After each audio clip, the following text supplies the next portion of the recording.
nous proposons donc avec le pôle agroalimentaire, avec tous les partenaires mobilisés sur ce thème à fort enjeu qu'on avait à cœur de développer et sur lequel nous souhaitions tous échanger, qui est celui de l'approvisionnement en produits locaux de tous nos acteurs socioprofessionnels, que vous soyez traiteurs, tour opérateurs, agences événementielles, hôtels ou restaurants. L'idée de cette réunion et l'objectif était de vous présenter les solutions que le pôle agroalimentaire vous propose, après une courte introduction que l'Office de tourisme vous fera. Voilà, nous pourrons travailler à tout cela. Peut-être avant, je vous propose un tour de table rapide. Donc, si vous pouviez être rapide, nom, prénom et la structure que vous représentez, puis ensuite on enchaîne. On a prévu un diaporama. On en a à peu près pour trois quarts d'heure. Enfin, après, ça dépend des questions, quoi, hein. Questions-réponses, mais on compte 45 minutes et 1 heure max, hein, c'est ça, Marion? Dans le timing, à peu près? Oui, 1 heure normalement. Alors, ce que je vous propose, c'est que je donne le nom qui s'affiche et vous présentez nom, prénom et la structure que vous représentez. Ça vous va? Alors, allez, j'y vais. Nous sommes 20, visiblement, pour l'instant. On a 25 ou 26 participants. Donc, il y aura encore quelques personnes qui nous rejoindront en cours de route.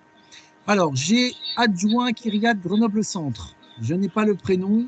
Pourriez-vous vous présenter, s'il vous plaît, nom, prénom, et puis, du coup, le Kyriat.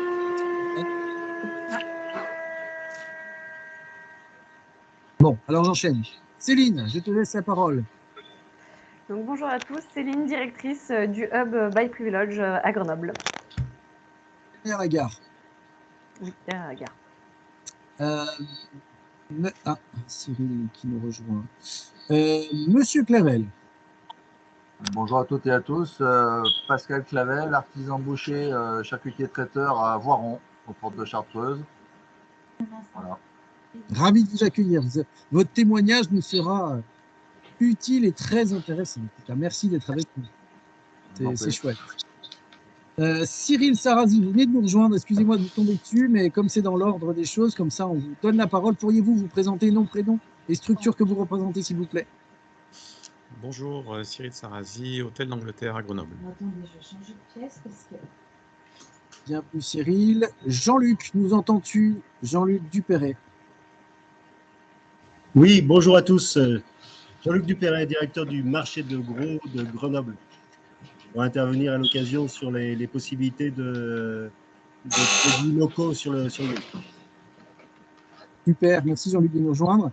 J'ai un ENIS, E-N-I-S. Alors je m'excuse, je ne sais pas si c'est un acronyme, une entreprise ou un prénom. Non, bonjour, Enis Mercage du restaurant L'Épicurien à Grenoble. Super, merci. Oui, bonjour, Eric Brandia du restaurant Le Café des Jeux à Grenoble. Ah, c'est génial ça. Il y a beaucoup de jeux, c'est top. Il faut qu'on y retourne. Geoffrey, c'est à toi. Eh bien, Geoffrey Lafosse du pôle agroalimentaire de l'Isère, directeur du pôle agroalimentaire de l'Isère. Bonjour à tous. On va vous présenter ce qu'est le pôle agroalimentaire. Jessica. Oui, bonjour. Jessica Lapalu, donc chargée de mission tourisme à la métropole de Grenoble. Merci. Katia Desfringantes. Bonjour, Katia Bachet, je suis co-directrice des Fringants qui est rue Hébert à Grenoble. Merci Katia. Magali. Bonjour, Magali Boudière, responsable promotion et communication à Grenoble-Alpes Tourisme. Bienvenue à tous. Marion, c'est à toi.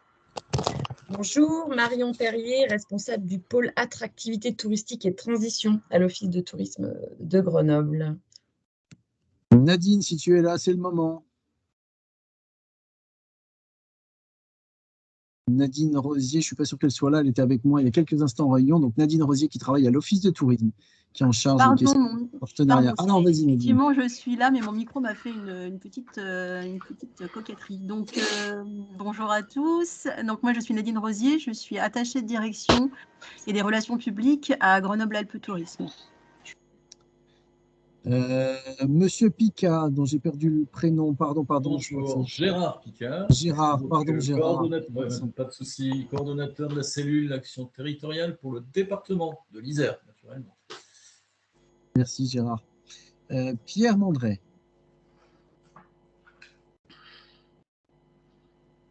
Oui, bonjour. Bonjour. Pierre-André pour Hôtel Eco à Saint-Égrève et les sociétés de restauration collective Noreco et de restauration coopérative collective Loreco. Merci Pierre. Alors j'ai un prénom, je suppose, Sunita. Je vous cède la parole pour vous présenter. Bonjour, j'ai un restaurant Escale Indienne sur Grenoble et je m'appelle Sunita Mondelia. Merci Sunita. Et puis, je crois que j'ai fini. Est-ce qu'il y a des personnes qui auraient... Non, pardon. Anne Thévier. Oui, bonjour. Anne Tevier, propriétaire du Château des Arénagières, restaurant Chambre d'Hôte. Merci. Valérie. Oui, excusez-moi, j'ai eu un petit problème technique. Valérie Sbera, investir et développer sur les 2 années passées. Alors, quel est notre futur? Ok Valérie, on a entendu. Donc Valérie, c'est la grande boss avec Jessica du tourisme à Grenoble Métropole. Le micro n'a pas bien marché, en tout cas chez moi. Peut-être c'était le cas, mais voilà, comme ça je te représente. Et enfin, Véronique. Oui, bonjour Véronique. J'ai Véronique Ferrand. J'ai 2 restaurants sur Grenoble, restaurant La Côtelette et Family Kitchen. Merci Véronique. Et je suis Cyril. Alors je vérifie qu'il n'y ait personne. Est-ce que j'ai bien... Tout le monde s'est-il présenté? Bonjour, Cyril Guillaume Thiriot. Guillaume. Je suis arrivé en retard, je vous présente mes excuses. J'arrive d'une autre réunion à la Chambre de commerce et d'industrie et je remplace ma collègue au pied levé, Blancar, qui est la coordinatrice des défis de territoire et la mobilisation des acteurs sur cette année Capitale Verte Européenne 2022 au sein de notre agence qui a le même nom. Et moi, je suis donc le directeur de cette agence, Grenoble Capitale Verte de l'Europe 2022. Merci Guillaume, pardon, oui, comme tu es arrivé après coup, je n'avais pas vu que ton nom s'était inséré dans la grande liste. Et donc Cyril Lailly, pour ma part, je suis le directeur de Grenoble Alpes Tourisme.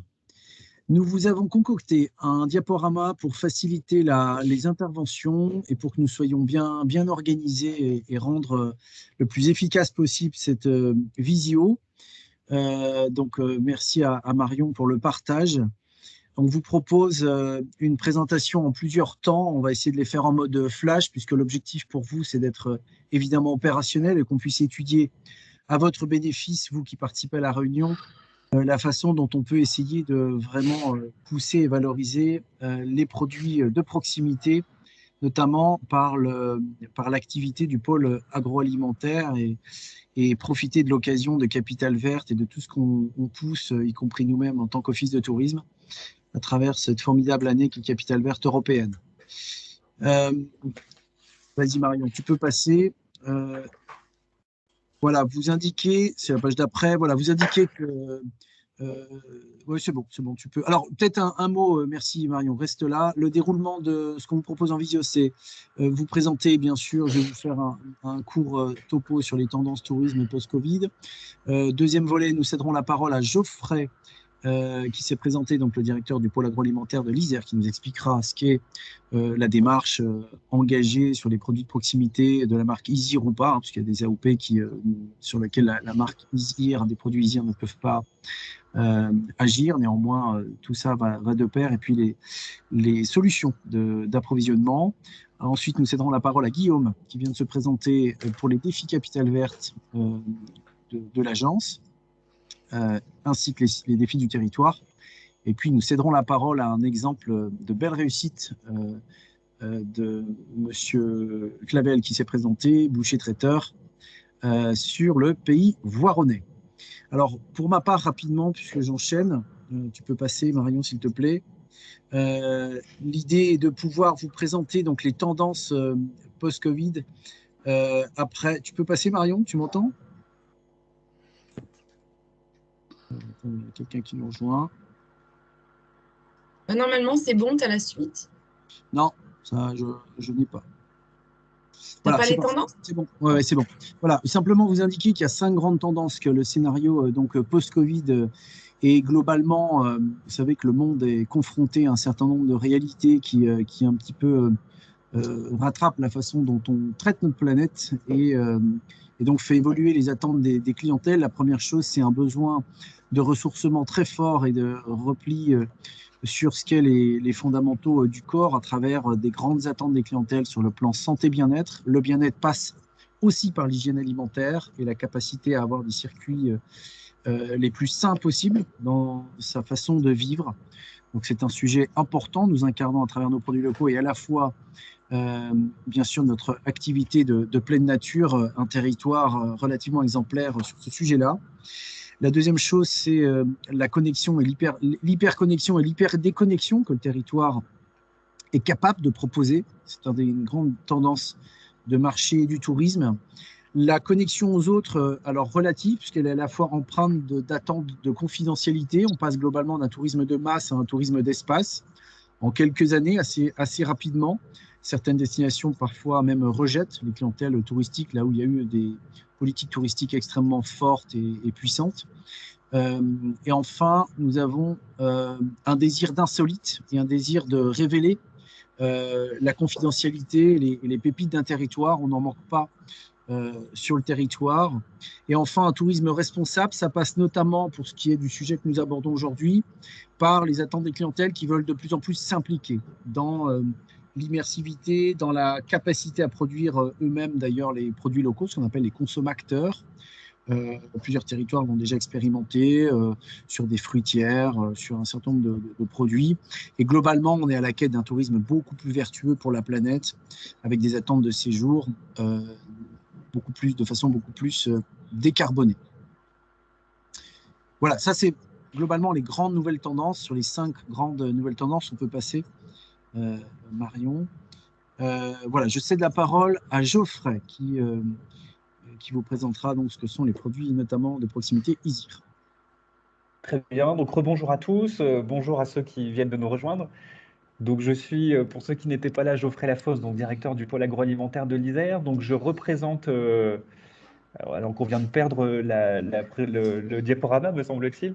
Donc je représente le pôle agroalimentaire de l'Isère, qui est une association qui regroupe 160 professionnels des filières alimentaires du département, donc des agriculteurs, des artisans transformateurs, ainsi que des distributeurs.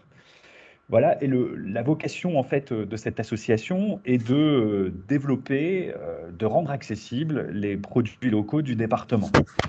De les rendre accessibles comment? Eh bien en fait, en les faisant connaître, parce que Cyril nous disait que dans le tourisme, on recherchait les pépites locales, et en fait, on en a beaucoup sur le département de l'Isère. On a une créativité en termes de produits locaux qui est assez remarquable, avec des produits magnifiques, mais qui sont malheureusement souvent peu connus.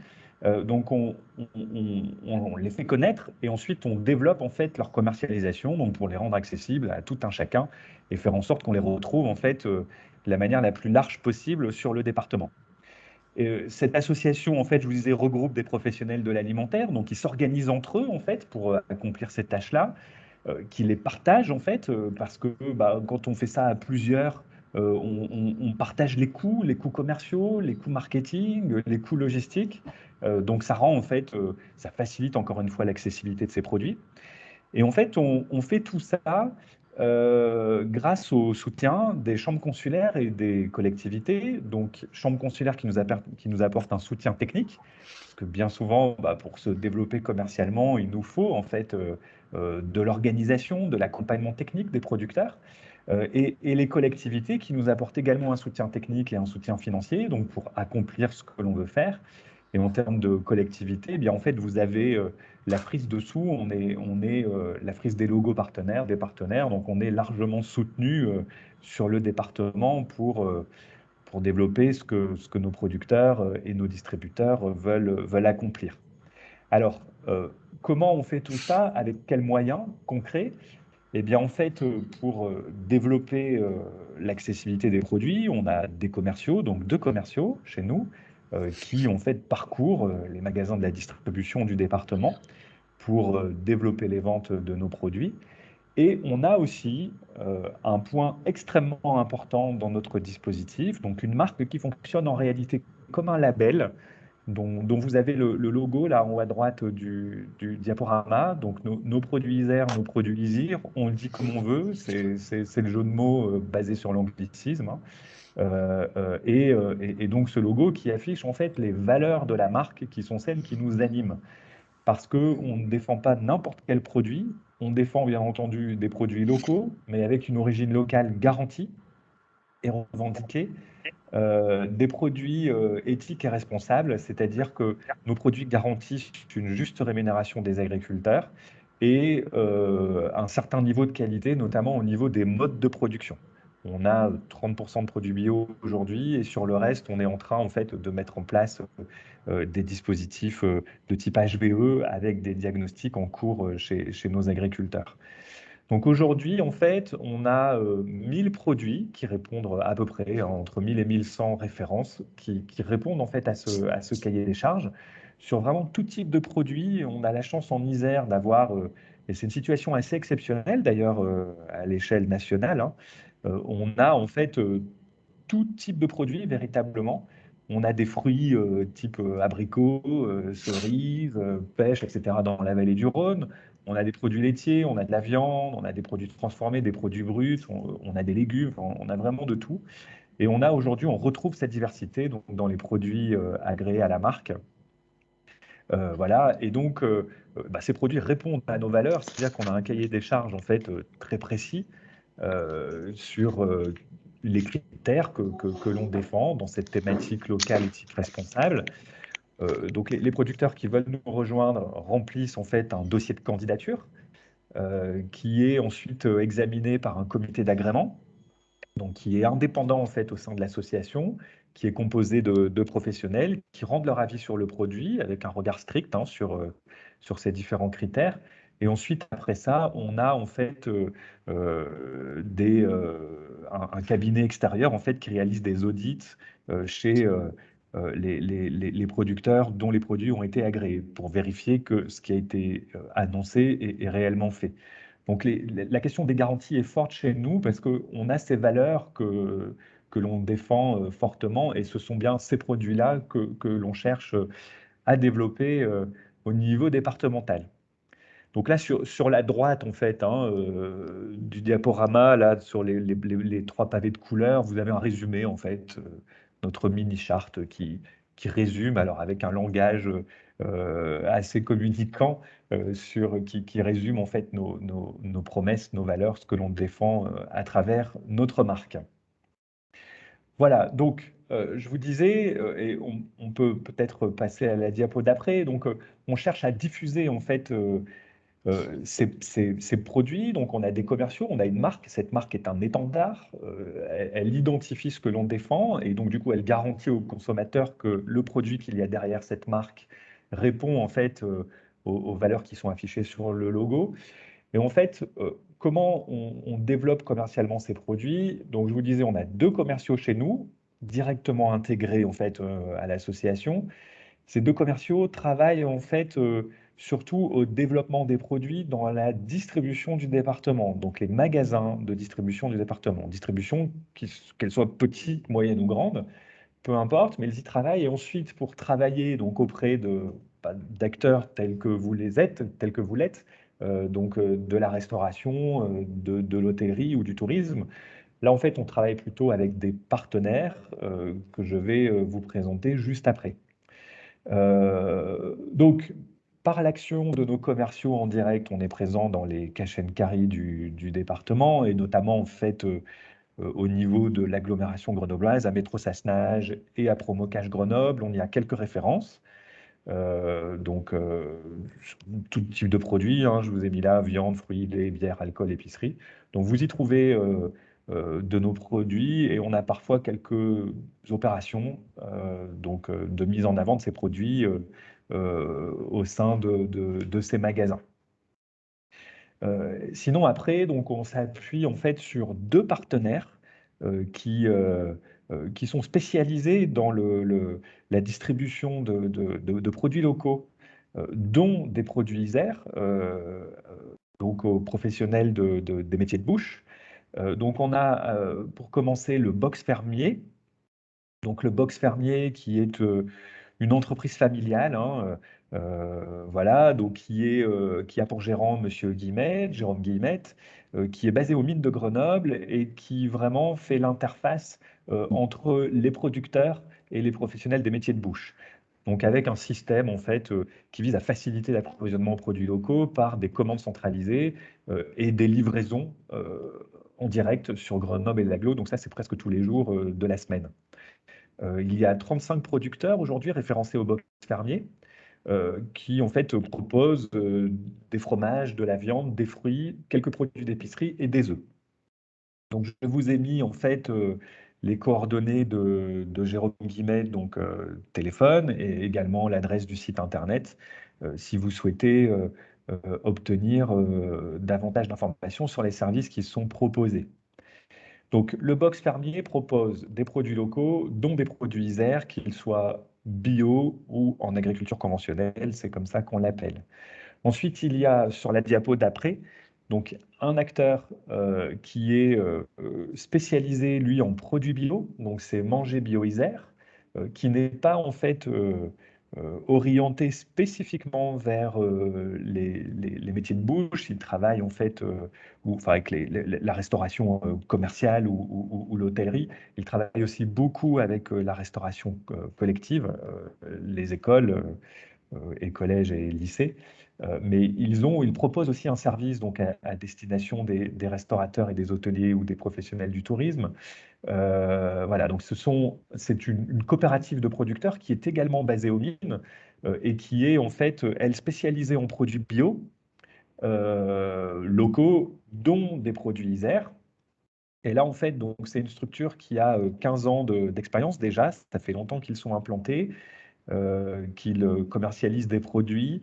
Et voilà, donc une structure en fait très organisée au niveau commercial et logistique. Voilà, dans laquelle vous retrouvez en fait 70 producteurs et également un service de centralisation des commandes, de la facturation et de la livraison. Donc en fait, c'est une coopérative, mais sous forme en fait SIC, Société coopérative d'intérêt collectif. Voilà, donc avec des valeurs fortement en fait mises en avant, fortement revendiquées sur l'écologie, le commerce équitable, l'économie circulaire, et aussi la pédagogie sur l'alimentation qui est liée en fait à cette cible de la restauration scolaire.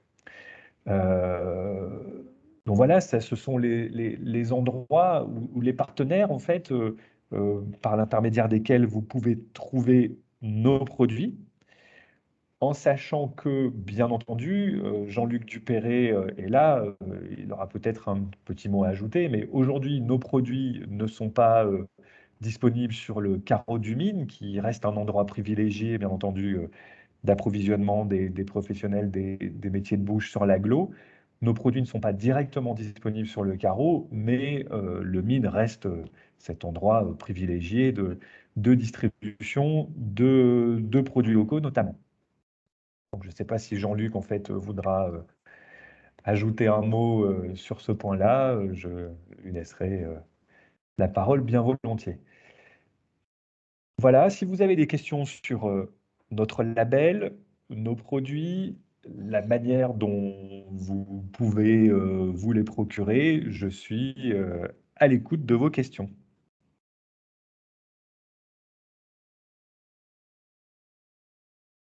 Bon, Geoffrey m'a tendu la perche, alors je vais peut-être la saisir. Enfin, je me représente peut-être aussi. Donc, Jean-Luc Dupéré, je suis le directeur du mine de Grenoble, sur lequel on va retrouver différentes structures dont Geoffrey vient de parler. Donc, le box fermier a un box, justement, sur le mine, puisqu'on parle de box, une implantation en tout cas. Manger Bio Isère a aussi son implantation sur le mine. On reçoit assez peu de restaurateurs sur le mine. Je déplore, je pense qu'il y a, pour une grande partie, il doit y avoir un souci au niveau des horaires parce qu'on commence tôt. Mais je vous incite quand même à venir. Alors, c'est un lieu qui est d'abord superbe d'un point de vue architectural, mais ensuite, on y retrouve pas mal de produits locaux et notamment, on a aussi une quinzaine de producteurs en fruits et légumes qui sont présents sur le carreau. en moyenne entre 2 et 3 fois par semaine. Donc, c'est aussi une bonne possibilité. Alors, à la fois pour découvrir peut-être physiquement le box fermier et manger bio-Isère, mais aussi pour rencontrer ces différents producteurs qui vendent leur production locale.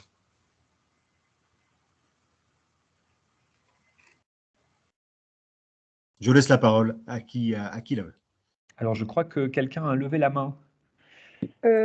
Oui, bonjour à tous. Je suis Leïla Gadas. Alors, les mines, je les connais bien puisque j'ai déjà visité et c'est un bel endroit et donc il y a de bons producteurs. Sauf que je voulais savoir, j'avais posé la question il y a 2-3 ans en arrière, c'est au niveau des livraisons. Je suis basée sur Mélan, donc venir tous les jours ou même 2-3 fois par semaine aux mines.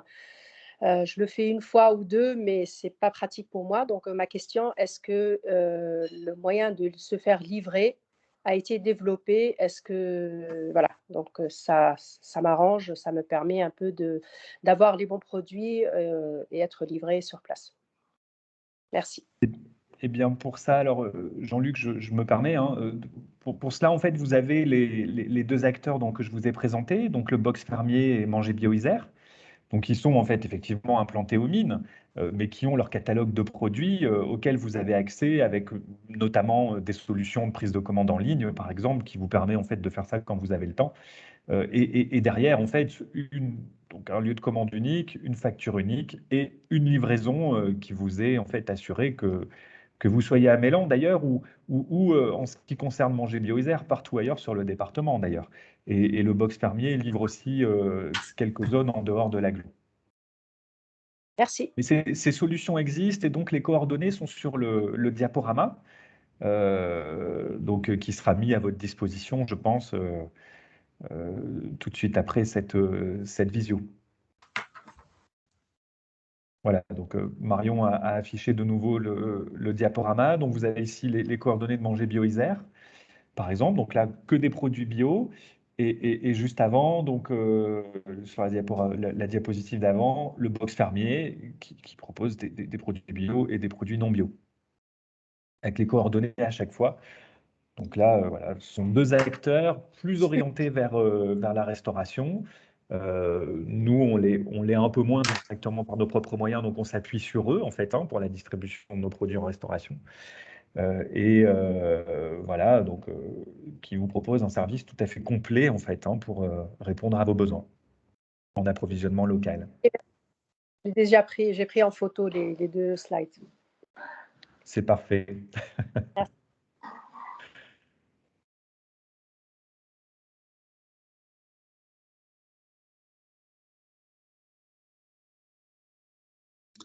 Alors, du coup, on propose maintenant à Guillaume d'enchaîner pour vous montrer ce qu'est la dynamique capitale verte européenne. Eh bien, merci beaucoup. Est-ce que vous m'entendez? Oui, oui. Ça a l'air de fonctionner. Oui, très bien. Juste une petite précision technique. La réunion dure jusqu'à 16h ou 16h30? Parce que j'ai deux horaires différents. Et juste pour savoir si je vais très vite ou très, très vite. Très, très vite. Donc 16h, merci. Ok, donc eh bien, bonjour à toutes et à tous. Donc, comme vous le savez, je pense, Grenoble est capitale verte de l'Europe cette année 2022. La ville a obtenu le titre après avoir candidaté et avoir été sélectionnée donc, par la Commission européenne parmi 18 villes qui avaient fait acte de candidature. C'est un titre et pas un label, hein, c'est une vraie reconnaissance des politiques qui sont menées sur le territoire de façon globale depuis longtemps. La ville a été très bien classée dans ce processus de sélection et elle a obtenu ce titre par sa première candidature, ce qui n'est pas un petit exploit. Mais ce qui était au départ donc la victoire de la ville qui a obtenu ce titre, c'est devenu en vérité maintenant un projet de territoire. C'est vraiment une particularité de ce projet Capitale Verte de l'Europe 2022 à Grenoble par rapport aux 12 villes européennes qui ont été capitales vertes auparavant. Ce titre existe depuis 2010. C'est qu'ici, le projet s'est ouvert, s'est élargi à la métropole, Grenoble-Alpes Métropole, et au département de l'Isère, avec en plus un soutien financier de l'État qui complète celui de la Commission européenne. Donc là où auparavant les villes qui obtenaient le titre organisaient leur année capitale verte de l'Europe, ici on a un projet qui englobe les 3 grandes collectivités territoriales et donc on est sur un projet qui est sur l'échelle, en vérité, du département tout entier, en plus de la métropole et de la ville. Une autre particularité, c'est de ça dont on va vous parler principalement aujourd'hui, pour aller très très vite. La grande particularité, le grand maître mot de cette année capitale verte aussi, c'est l'idée qu'il faut se saisir de cette opportunité, de ce coup de projecteur qui est apporté par la Commission européenne, de cette grande reconnaissance, et des moyens du coup qui sont additionnés, qui sont mis sur la table par les différentes collectivités publiques. L'objectif, c'est de faire de cette année l'occasion d'accélérer encore la transition environnementale et sociale, donc la transition écologique au sens très large du terme, sur le territoire. Ce n'est pas juste de se reposer sur les lauriers, de se glorifier par le fait d'avoir été reconnu comme un territoire pionnier en matière de transition écologique, mais c'est vraiment de faire de cette année plutôt un début, un accélérateur de la transition pour pouvoir se projeter au-delà de 2022 et finalement garder ce caractère pionnier qui a valu cette distinction à la ville. Et si on veut accélérer la transition, eh bien, ça passe par une chose assez simple, ça passe par des actions, ça passe par du concret. Et ces actions, ce concret, se manifestent finalement par se manifestent par les défis. C'est comme ça que les choses ont été organisées et sont proposées sur cette année capitale verte. En fait, il est proposé aux citoyens du territoire, il est proposé aux acteurs du territoire, des entreprises, des commerces, des hôteliers, des restaurateurs, des associations, des acteurs culturels, sportifs, etc., des institutions publiques, évidemment. Il est proposé à tout le monde de s'engager dans cette année capitale verte en relevant des défis de territoire, qui sont des façons de montrer que l'on passe à l'acte et qu'il y a une grande dynamique sur l'ensemble du territoire. Alors évidemment, si le territoire est pionnier, c'est qu'on y fait déjà beaucoup de choses et que tout le monde quasiment fait déjà un peu quelque chose pour la planète. Mais l'idée, justement, à travers ces défis, à travers ce qui est proposé, et dont je vais vous parler rapidement, c'est justement de proposer d'aller encore un peu plus loin, de dire qu'il y avait un avant et un après 2022, et qu'en 2022, collectivement, eh bien, on aura franchi quelques paliers, on aura cranté, on sera allé au-delà de ce qu'on faisait avant 2022, encore une fois, avec cet objectif commun, collectif, d'accélérer la transition sur le territoire. Donc c'est ça la logique des défis, c'est de proposer sur les 12 thèmes de l'année, vous voyez que cette année est organisée autour de 12 thèmes qui sont les thèmes classiques, hein, quand on parle de transition écologique, vous avez le climat, l'eau, la santé, nature, biodiversité, énergie, inégalité. Mais vous avez parmi tous ces thèmes, vous avez 2 thèmes en particulier qui peuvent vous intéresser un peu plus que les autres. C'est le thème qui est attaché au mois de mai, produire et consommer autrement, et le thème qui est rattaché au mois d'octobre, alimentation et agriculture. Une parenthèse rapidement, c'est l'idée de rattacher les thèmes au mois, c'est l'idée un peu en communication de faire une sorte de récit sur l'année et puis de faire un peu des zooms chaque mois sur un des 12 thèmes de l'année. Mais évidemment, on peut parler, on peut agir sur chacun de ces thèmes pendant toute l'année, puisque quand on les regarde de près, évidemment, ils sont tous interdépendants, ils sont tous liés entre eux. On est sur une année capitale verte européenne, on ne va pas s'arrêter de parler du climat, parce que c'était au mois de janvier qu'on avait dit qu'on parlait du climat. On va évidemment parler du climat, de la qualité de l'air, de l'énergie, tout au long de l'année, et pas s'arrêter d'en parler, parce que les mois qui sont un peu plus spécifiquement consacrés sont passés. Donc sur chacun de ces thèmes, de ces 12 thèmes, un certain nombre de défis ont été identifiés. Ce sont des actions, on peut rester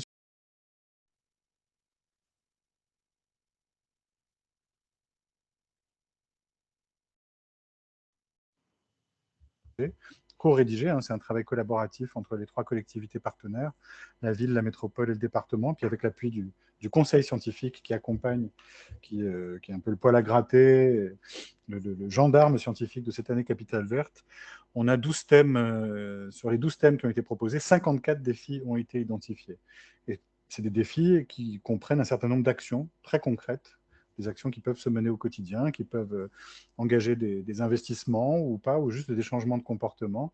C'est des actions qui peuvent s'adresser soit aux citoyens, soit à des associations, soit à des acteurs économiques, soit à des institutions, soit à plusieurs de ces différentes catégories d'acteurs. Donc là, on peut regarder maintenant des exemples de défis qui peuvent vous intéresser. Donc là, je ne sais pas si on a perdu le diaporama avec ce petit retour en arrière. Est-ce que vous avez encore le diaporama ou vous l'avez perdu ? Oui, moi, On le voit, oui. Non, je l'ai, mais c'est un peu long, le lien entre le moment où je clique et où ça apparaît. D'accord, mais si vous le voyez, c'est très bien. Donc, vous voyez on va regarder d'abord, évidemment, sur tous les thèmes, il y a des défis qui peuvent vous intéresser. Sur le thème climat, j'ai insisté sur deux thèmes en particulier et on va faire un zoom avant sur ces 2 thèmes. Mais évidemment, sur les autres thèmes, il y a des choses qui peuvent vous intéresser dans vos activités respectives. Par exemple, sur le thème de l'air, vous avez le défi 2.2 qui concerne les livraisons. Donc là, on a un défi pour essayer d'éviter de faire circuler des camions qui ne sont pas pleins, pour essayer d'avoir des livraisons qui soient au maximum décarbonées avec des modes de type vélo-cargo, plutôt avoir des livraisons sur des points de regroupement, avoir des commandes groupées, etc. Donc, c'est des choses auxquelles on peut penser. On peut penser aussi à des choses qui regardent les économies d'énergie et tout ce qui est enseigne lumineuse, écran lumineux, etc. Ensuite, pour aller un peu plus dans des défis qui peuvent alors là, vous intéresser très directement, qui vous concernent plus directement par rapport à vos activités, vous avez les défis donc, du 5e thème sur produire et consommer autrement. On a un défi, le défi 5.5 autour de la notion de commerce vert, avec un certain nombre d'actions qui sont proposées. Et ça, c'est un dossier qu'on travaille beaucoup avec la métropole en particulier, pour suivre un certain nombre de commerces qui souhaiteront s'engager. Je vous rassure, je ne sais pas si j'anticipe peut-être une question sur le sujet, on n'attend pas des acteurs qui s'engagent sur les défis, qui deviennent les meilleurs élèves de la classe, qu'ils fassent tout, qu'ils cochent toutes les cases du jour au lendemain. On a parfaitement conscience que souvent, ça représente des investissements, que ce n'est pas des engagements qui se font facilement, que ça peut prendre parfois du temps, qu'il y a des investissements à amortir avant de passer à un autre investissement. Donc l'idée, c'est de pouvoir au moins d'amorcer un certain nombre de choses, de commencer par 2 ou 3 actions concrètes que vous êtes en capacité de mener à bien, et pas forcément de chercher tout de suite à être le parfait élève qui fait tout bien, parce qu'on sait qu'il y a un principe de réalité, on sait que ce n'est pas possible. Et encore une fois, l'idée de cette année, c'est d'embarquer les acteurs, de les inciter à s'engager sur ces défis qui contribuent à la transition, à l'accélération de la transition sur le territoire, et puis que ça soit évidemment au-delà de 2022. Mais l'idée, c'est qu'en 2022, s'amorce une certaine dynamique, ou s'amplifie, s'accélère cette dynamique, pour pouvoir se projeter ensuite en tant que territoire avec des objectifs ambitieux à l'horizon 2030 ou 2040 en matière de décarbonation, par exemple. Vous avez le défi 5.6 sur le tourisme durable, qui concerne aussi bien des hébergeurs que des restaurateurs, avec sur le label Clé Verte, sur des normes ISO 20121, le challenge hébergeur responsable, travailler sur les postes de dépenses énergétiques pour réduire sa consommation, politique zéro plastique, etc., etc. Vous avez toute la liste qui est là, qui est indiquée, réduire ses déchets, rénovation énergétique de l'établissement, voilà, un certain nombre d'actions qui sont possibles. Et encore une fois, il ne s'agit pas de cocher toutes les cases du jour au lendemain, mais de montrer qu'il y a un engagement, que vous êtes dans cette démarche-là, et qu'au moins déjà sur 2-3 actions, vous y allez pendant cette année capitale verte, et donc vous vous engagez à relever ces défis. Ensuite, pour changer de thème et regarder encore ces actions concrètes, vous avez les défis. Alors, sur la catégorie inégalité, eau, je passe un peu plus vite, mobilité. Il y a des choses qui peuvent évidemment vous intéresser, vous concerner. On peut regarder un peu plus en détail la slide suivante sur le thème alimentation et agriculture. Là, vous avez une série de défis qui, en tant que restaurateur, sont tout à fait en lien, en résonance avec ce qui vous a été présenté aussi précédemment, sur le fait de privilégier des produits de qualité, des produits locaux, en allant par exemple vers des produits de type marque Isir, ou avec d'autres labels, pour aller sur de la production locale, de qualité, éviter le gaspillage alimentaire, faire attention au type de produits qui sont utilisés, jusqu'au défi, vous avez le défi 10.2 sur la viande, le défi 10.3 sur le gaspillage alimentaire, le défi 10.5 sur les buffets officiels et les repas de travail, et puis le défi 10.6 sur les restaurants verts. Voilà, donc tous ces défis, et après vous avez encore sur les thèmes suivants, sur les déchets, sur la ville de demain, vous avez encore des sujets qui peuvent, où on retrouve évidemment il y a des intersections souvent non vides, il y a des choses qui se retrouvent sur les différents thèmes, parce que, encore une fois, comme je le disais précédemment, tous ces thèmes, toutes ces actions se recoupent les unes par rapport aux autres et sont toutes dans la même logique, dans la même dynamique. Donc on va retrouver encore, par exemple, sur le thème des déchets, le défi 11.4, sur le compost, par exemple, sur le fait de trier ses déchets alimentaires, d'utiliser un lombricomposteur ou un composteur collectif, etc. Alors évidemment, vous allez me demander qu'est-ce que vous y gagnez si vous vous engagez sur cette année capitale verte à labelliser un défi. Vous ne gagnez pas d'argent, il n'y a pas de financement pour ça, il n'y a pas de récompense sonnante et trébuchante. Mais enfin, ça permet déjà de montrer qu'il y a une grande dynamique sur le territoire, parce que c'est quand même le cas, Et donc, le fait d'avoir un certain nombre d'acteurs, même un très grand nombre d'acteurs qui s'engagent et qu'on arrive finalement peut-être en fin d'année à des milliers, et qui sait des dizaines de milliers de citoyens et d'acteurs du territoire qui s'engagent sur les défis, ça permettra de montrer que finalement, sur cette année Capitale Verte, on aura tenu cette promesse collectivement d'une accélération de la transition, on aura atteint cet objectif d'une année vraiment partagée, vécue, avec des objectifs vécus et partagés par tout le monde, par un très grand nombre d'habitants et d'acteurs sur le territoire. Et puis, c'est aussi un enjeu finalement de communication. C'est un enjeu de communication pour nous en tant qu'agence Capitale Verte qui coordonnons tout cet événement au nom de la ville, de la métropole et du département.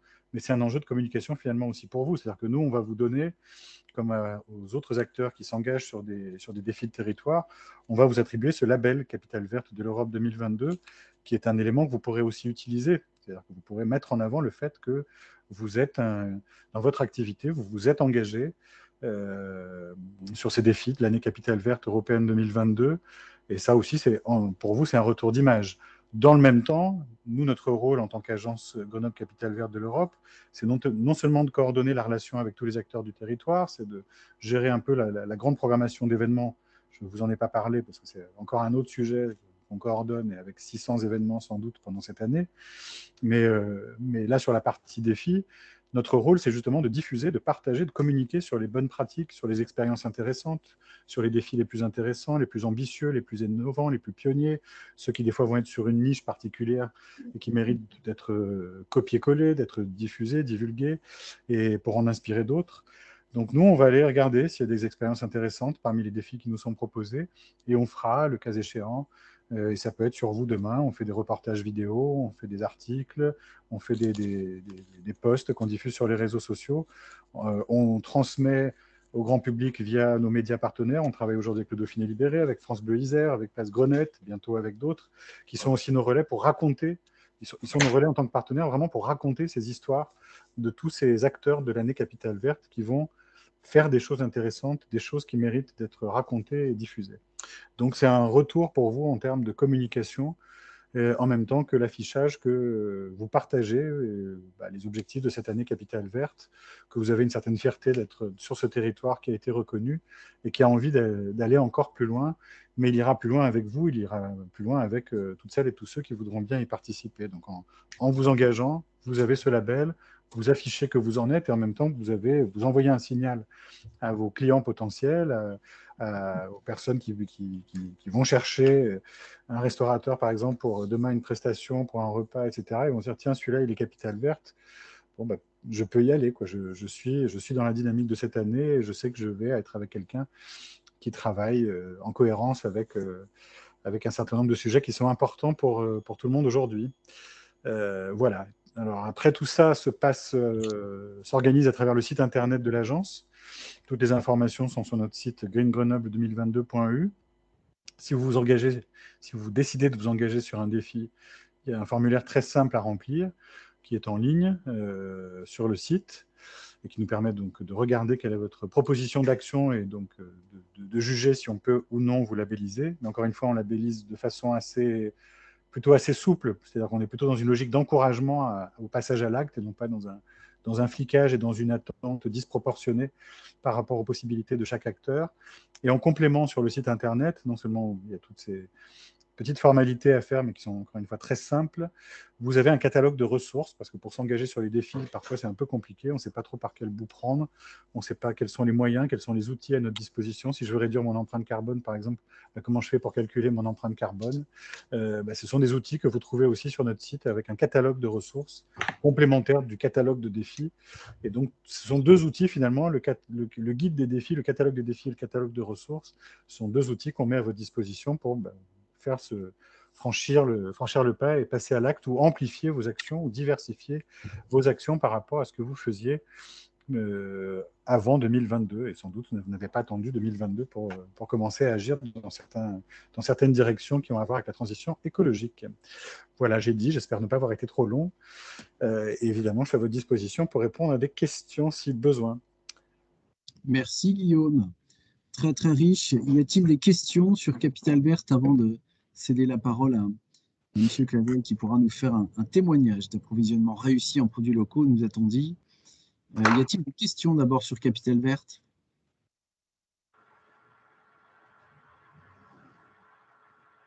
Je n'en vois pas. Alors, simplement repréciser que la vague 5 du Covid a estompé le démarrage que nous espérions plus dynamique. Voilà, c'est que partie remise. Les délégations étrangères commencent à se réenregistrer et plusieurs faisceaux et indicateurs nous démontrent que, et en plus, la nature reprenant ses droits sous des couleurs printanières, voilà, tous les voyants devraient s'éclairer au vert dans tous les sens du terme. S'il n'y a pas d'autres questions, je vous propose de... Juste, si vous avez des questions après, vous avez le droit d'avoir des questions après, d'avoir l'esprit d'escalier, d'avoir des remords, de ne pas avoir posé une question. Évidemment, vous pouvez vous adresser aussi à nous à travers le site internet. Il y a une rubrique contact et on fait en sorte de traiter cela et de répondre à toutes les questions qui sont posées. On peut vous accompagner. Si vous avez une idée de défi, mais vous n'êtes pas sûr que ça rentre bien dans les cases, n'hésitez pas à nous solliciter, à nous interroger avant de remplir le formulaire. On essaie de répondre au maximum à tous les acteurs qui le souhaitent. En tout cas, on vous invite à vous engager. Oui, je pense qu'on a un bon exemple et c'est souvent plus parlant que les grands discours théoriques sur les défis. Merci Guillaume. Je propose, pour introduire le propos et le témoignage que Pascal Clavel nous fera, de laisser la parole à Geoffrey et Gérard qui nous ont suggéré, donc d'associer Monsieur Clavel à la démarche. Si Geoffrey ou Gérard, vous pouvez introduire le propos de Monsieur Clavel, ce serait parfait. Eh bien, je prends la parole. Effectivement, le pôle agroalimentaire a recommandé Pascal pour nous présenter en fait ce qu'il avait mis en place pour l'approvisionnement local. Alors en fait, pourquoi? Parce que Pascal, alors qu'on connaît bien puisqu'il est impliqué en fait dans le pôle agroalimentaire de l'Isère, donc voilà, on a cette proximité. Je ne vous l'ai pas dit, mais il est président du comité d'agrément sur les produits Isère, donc au sein de l'association. Et en fait, il a déjà proposé plusieurs fois des buffets en fait 100% produits Isère à des occasions plus ou moins grandes, notamment celle par exemple de la foire de Beaucroissant, qui est un événement bien connu sur le département. Voilà. Et ce qu'on trouvait intéressant au niveau du pôle, c'est que eh bien, Pascal en fait est arrivé à mettre en place cet approvisionnement par ses propres moyens. Il s'est vraiment en fait débrouillé pour le faire. Nous, on vous a présenté en fait des solutions qui peuvent vous faciliter la vie. Et donc, du coup, eh bien, en complément, ça nous semble intéressant de montrer, voilà, de partager avec vous une expérience de quelqu'un qui a fait les choses en fait par lui-même à 100%. Voilà, de A à Z. Très bien. Je vais enchaîner. Je vais rebondir sur les propos de Geoffrey et de Guillaume Thierriot, pardon. Je pense que je suis engagé dans une démarche verte sans le savoir et depuis longtemps. Voilà, au passage. Je pense que je reviendrai vers vous à l'occasion. Bah, et comme tu l'as dit, Geoffrey, je suis engagé dans la marque Isère. Alors déjà, à la base, c'est un engagement personnel parce que l'entreprise est déjà engagée dans des signes de qualité. On est en démarche label rouge sur tout ce qui est viande dans notre entreprise. Après, j'avais toujours en tête cette notion de proximité et d'arriver à retrouver de la viande de qualité. C'est pour ça que pour l'entreprise, toujours, je me suis tourné vers la viande d'agro-pastoral et les éleveurs de saveurs iséroises pour l'agneau et pour le bœuf, de temps en temps, quand il y a une bête digne des critères qu'on peut retrouver dans notre établissement. Et ensuite, pour différentes prestations traiteurs, effectivement, on a été amené à répondre à un appel d'offres, entre guillemets, où effectivement, il fallait présenter les produits Isère. Alors, c'est vrai que ça a été un petit parcours du combattant parce que entre les vins de Saint-Savin, les fruits et les jus de fruits du Valkyrie, tout en bas de la vallée du Rhône, et sans parler des Mursons à récupérer, à mettre au point avec la maison Mode Viande et tout ce qui était salaison avec Moiroux. J'aime autant vous dire qu'au tout début, j'ai visité le département comme vous n'avez pas idée. Alors c'était certes bucolique et intéressant, mais au bout du compte, c'était une démarche qui a quand même porté ses fruits parce que j'étais amené à pouvoir présenter des propositions de buffets et de repas où on avait à la fois de la qualité, des produits de proximité, tout ça dans une démarche courte, en amenant notre savoir-faire, parce qu'on est quand même artisan, hein, et tout ça avec un esprit d'éthique et de consommation locale. Et du coup, c'était vraiment un plus commercial auprès des clients, que ce soit pour des privés qui étaient vraiment intéressés par effectivement ce sourcing, par des acteurs associatifs, et puis aussi par quelques acteurs de la vie publique, ou voilà, tout ce qui était, pour ne pas les citer, la mairie de Voiron, entre guillemets. Donc, une belle expérience avec une force de proposition qui se démarque, pardon. Et alors, c'est vrai que c'est un engagement personnel, que ça demande un petit peu de temps, de l'investissement. C'est vrai qu'au niveau sourcing, si on pouvait arriver, ça j'en ai déjà discuté avec toi Geoffrey, si on arriverait à mettre une structure, et je pense que là pour le coup, le mine a peut-être son rôle à jouer, je ne sais pas sous quelle forme, mais si on pouvait arriver à sensibiliser les différentes organisations professionnelles, parce que accessoirement je suis président des artisans bouchers de l'Isère, et ne serait-ce que mes collègues, je sais qu'il y en a déjà qui sont déjà dans cette démarche, mais je pense qu'on pourrait arriver à étoffer, à faire un maillage du territoire, où aussi bien pour les artisans que pour le public, et au bout du bout, les clients, je pense qu'il y aurait vraiment quelque chose à creuser. Donc voilà, et je pense avoir à peu près fait le tour. J'ai entendu qu'il fallait faire rapide.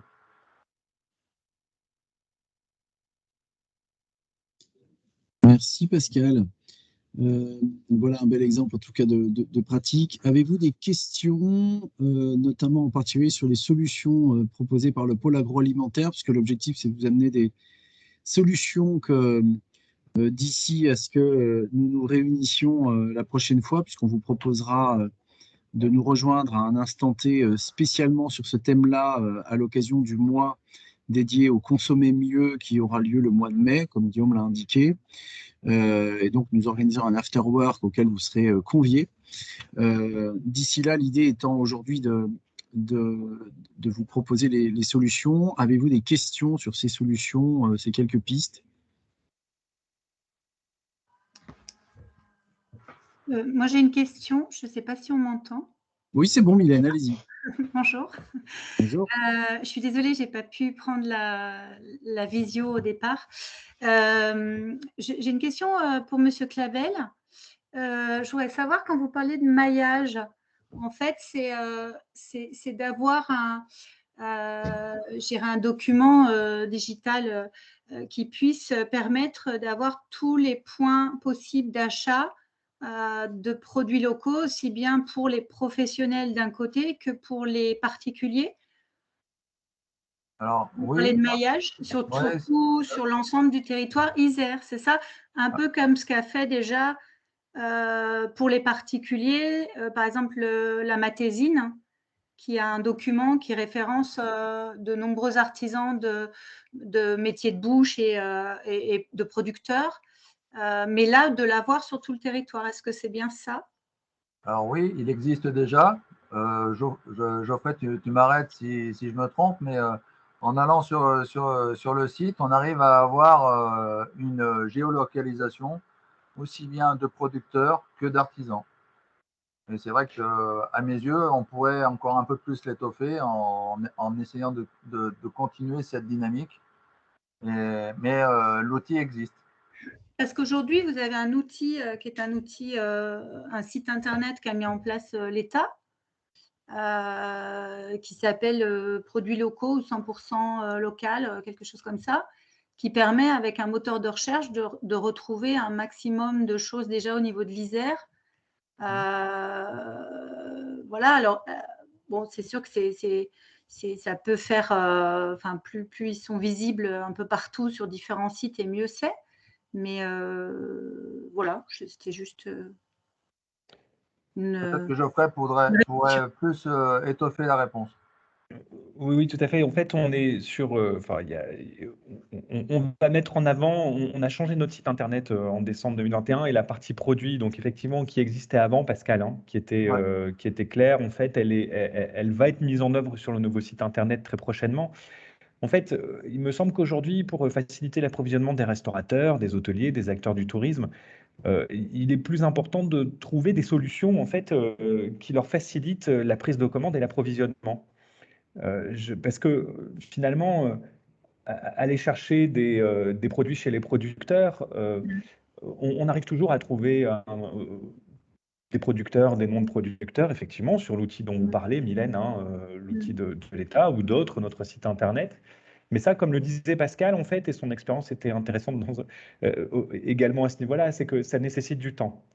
Donc voilà, il faut y aller, il faut prendre contact, et ça, on sait que c'est une solution qui existe et que c'est réalisable, Pascal le démontre. Après, à côté de ça, il est important aussi d'avoir la possibilité de faire appel à des solutions plus simples. Donc, soit des lieux où l'offre est regroupée, comme le Mine de Grenoble, et on y trouve aussi des produits locaux, ou soit par l'intermédiaire d'acteurs qui, en fait, vont plus loin dans le service avec une prise de commande facilitée et une seule livraison, une seule facturation. Et c'était un peu l'idée, en fait, de ce qu'on voulait vous présenter aujourd'hui, c'est-à-dire qu'il existe toujours, et ça marche, parce qu'elle l'a démontré, la possibilité d'aller chercher soi-même, alors soit par des outils digitaux, comme Mylène le suggère, ou soit parce qu'il a les contacts, parce qu'il est au sein du pôle agroalimentaire, mais d'aller chercher soi-même ses produits, ça existe, c'est toujours possible, on arrive à faire de très belles choses, et la demande est là, véritablement, des clients, mais également des acteurs institutionnels, des autres professionnels. La demande est là, mais il existe aussi à côté de ça, pour arriver en fait à mettre en œuvre cet approvisionnement local, des solutions plus simples, plus faciles, grâce à des acteurs organisés. Donc on a parlé du box fermier et de Manger Bio Isère, et aussi de la propre action du pôle agroalimentaire chez Métro et Promocash. Voilà, donc cette partie-là, la demande existe chez les clients, il y a des opportunités à saisir et les outils existent ou se construisent pour vous faciliter l'approvisionnement si vous n'avez pas le temps d'aller le faire vous-même, producteur par producteur. Ok.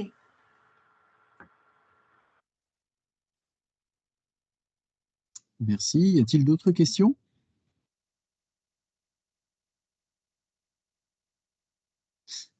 S'il n'y en a pas, Marion, peux-tu nous décliner la suite en matière de... On va avoir l'enregistrement.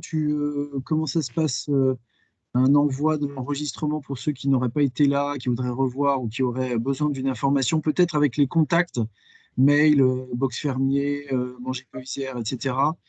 Quelle est la suite pour les choses pratiques?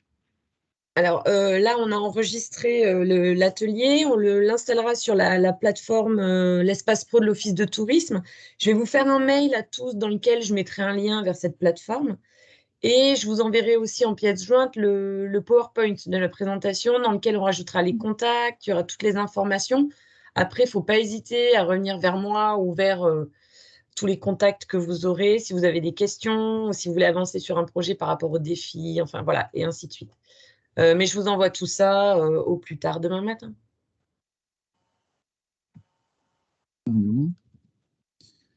Geoffrey, le mot de la fin? Ou Gérard? À votre convenance?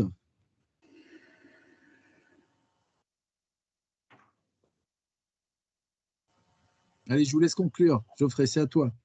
Geoffrey, allez, à moi. Eh bien, écoutez, voilà, le but d'aujourd'hui était de vous présenter des premières solutions d'approvisionnement construites pour les professionnels que vous êtes, pour l'afterwork dont Cyril ou Marion, je ne sais plus, parler, qui aura lieu début mai, donc pendant le mois consacré à cette thématique. Vous aurez l'occasion en fait de rencontrer directement ces acteurs organisés qui vous facilitent, enfin qui vous proposent des solutions qui doivent vous faciliter la vie sur les approvisionnements. Et voilà, si vous êtes là, en fait, tous, c'est que vous vous sentez concernés par un approvisionnement local, par des modifications, en fait, concernant l'alimentation, les modes de production, les modes d'approvisionnement. Donc, on ne peut que vous encourager dans cette, voilà. Et on se tient, en fait, à votre disposition pour toute question, toute information, pour vous faciliter l'accès à ces produits et donc, y compris avec les partenaires organisés pour le faire. Voilà. Donc, merci en tout cas de tous avoir été là. Ça montre qu'on a plein de belles choses à faire sur cette thématique tous ensemble. Merci pour l'invitation également donc, à l'Office du tourisme de Grenoble et à Grenoble Capitale Verte. Merci à Guillaume également pour sa présence et merci à toutes et tous. Écoutez, y a-t-il, je repose la question une dernière fois, y a-t-il des questions? Non. Guillaume, tu souhaitais intervenir pour conclure? Je vois que ça s'agite, mais je ne sais pas si c'est une main ou si c'est juste une réaction de micro. Non, juste te redire merci. Merci pour l'organisation de cette visio. Merci à toutes et tous pour votre attention encore une fois. Et bienvenue dans l'aventure Capitale Verte Européenne 2022. Engagez-vous et vous faites déjà sans doute plein de belles choses et c'est l'occasion de les valoriser et peut-être de les amplifier avec cette synergie, cette belle dynamique entre différents acteurs du territoire. Donc, je pense que c'est quelque chose qu'on a pu déjà un peu illustrer aujourd'hui. Donc, je vous dis à bientôt. Merci beaucoup. À bientôt tout le monde. Merci Pascal pour ton intervention. Au revoir à toutes et à tous. Au revoir tout le monde. Merci à tous. Merci beaucoup. Au revoir. Merci, au revoir.